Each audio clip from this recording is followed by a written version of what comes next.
Imagine this. Real Madrid, unbeaten in 14 matches in the Champions League, falls to an unexpected opponent, Lille. But what caught the most attention wasn't the defeat.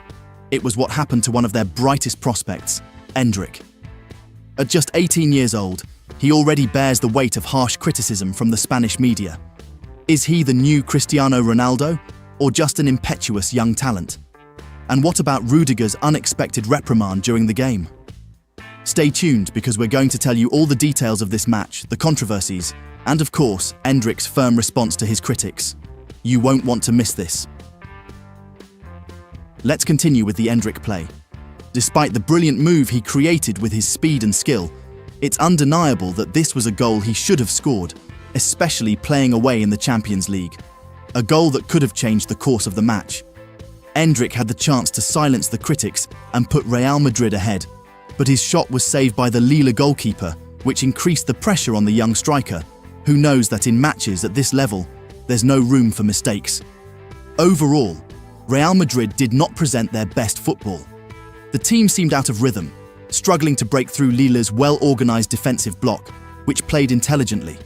Lille surprised everyone, managing to control the game and create difficulties for Real's midfield and attack.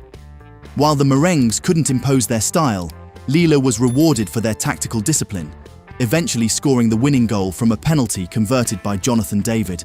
The penalty was precise and secured a result that shocked the fans. Later on, we'll talk more about that penalty incident and how it defined the match. But what really caught the crowd's attention was the incident involving Endrick and Rudiger. During a dangerous free kick against Real that led to the penalty, Rudiger, visibly irritated, adjusted Endrick in a rather aggressive manner. It looked more like a public reprimand. This resonated, and of course, the media wasted no time discussing this incident and creating speculations. What's more curious and ironic is that Rudiger was concerned that the ball would hit Endrick's hand and a penalty would be called against Real, which is why he was complaining about Endrick's raised hand. As the play progressed and the Lille player took the free kick, shooting towards goal, the ball ended up hitting Camavinga's arm, resulting in the very penalty Rudiger was trying to avoid. Isn't it funny how things turn out? Endrick, however, had already been under the spotlight. Since the match against Atletico Madrid last weekend, he had been the target of criticism. Many said the young player was being selfish, trying to do everything alone and not thinking about the team. Fans didn't hold back, with messages on social media saying he is not Cristiano Ronaldo and that he should start passing the ball more. The criticism reached such a point that Endrick had to turn off comments on some of his photos. Then came the post-match interview, and it was at this moment that the kid showed maturity and composure. When asked about the criticism, he was straightforward. Let's see what he said. Endrick, a gente te viu na tua estreia marcando gol naquela jogada incrível que tu foi sozinho e chutou. Depois do derby tu tentou também essa jogada. Como é que tu tá recebendo tanto os elogios como as críticas nesse início do Real Madrid? Porque parece que tudo é muito grande no Real, né? Quando vai muito bem é muito bom e quando não vai tão bem acaba vindo muita crítica. Como é que tu tem lidado com isso? Pra ser sincero, eu não vejo nada disso, porque como eu já falei isso várias vezes, eu vejo bastante, mas o futebol é isso, né? Você pode fazer um gol hoje, todo mundo vai te exaltar, todo o povo vai falar que você é o melhor, mas quando você perde um gol, todo o povo te joga lá embaixo. Isso já aconteceu comigo muito tempo, né? Quando eu estava no Palmeiras, eu aprendi a não ver. Eu só sigo os conselhos, né, que eu tenho do meu treinador e dos meus companheiros. É isso que eu comecei a fazer, isso me ajudou bastante. E o que importa é os conselhos dos meus companheiros, do meu treinador e de quem vem de fora, nada me importa.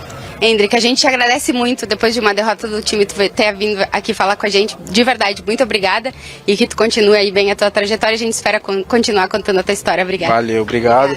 Endrick really shows impressive maturity for his age.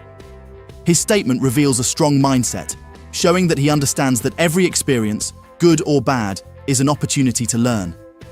It's remarkable to see such a young kid filtering external opinions and valuing the constructive feedback he receives from his teammates and coach Ancelotti.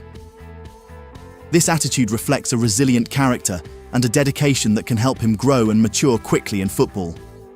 He seems to have a clear vision of his goals and the path he needs to take to achieve them. With this mindset and solid support around him, Endrick is well on his way to becoming a great player, overcoming the challenges that arise in his journey. The way he handles pressure and expectations indicates that, in addition to talent, he possesses the mentality needed to shine at a club of Real Madrid's stature. This excites fans about the future that awaits him and reassures them that we are only seeing the beginning of his football journey. Of course, coach Carlo Ancelotti was also asked about the team's performance and about Endrick. Once again, the experienced coach came to the young player's defense. Let's see what he said about the match and about Endrick. ¿Le ha faltado algo de intensidad al equipo en la primera mitad? Sí, yo creo que a nivel defensivo hemos sido bastante bien, pero hemos perdido muchos duelos.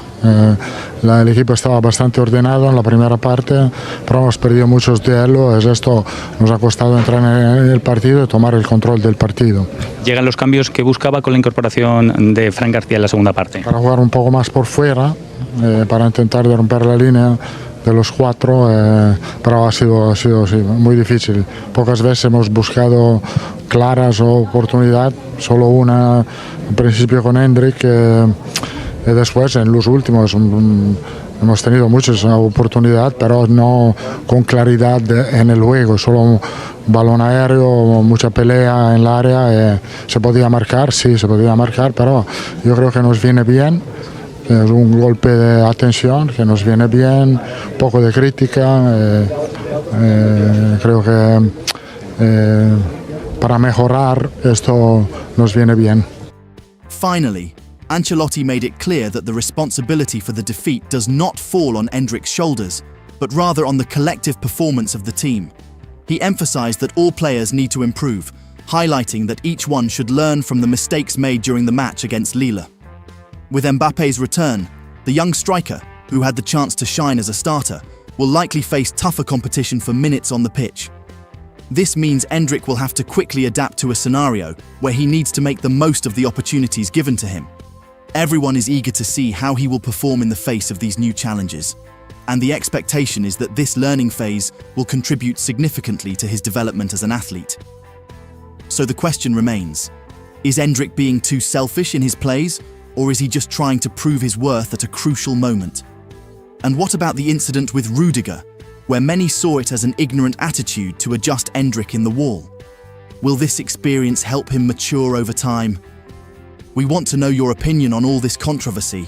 Leave your comment below and don't forget to subscribe to the channel to stay updated on everything happening in the football world.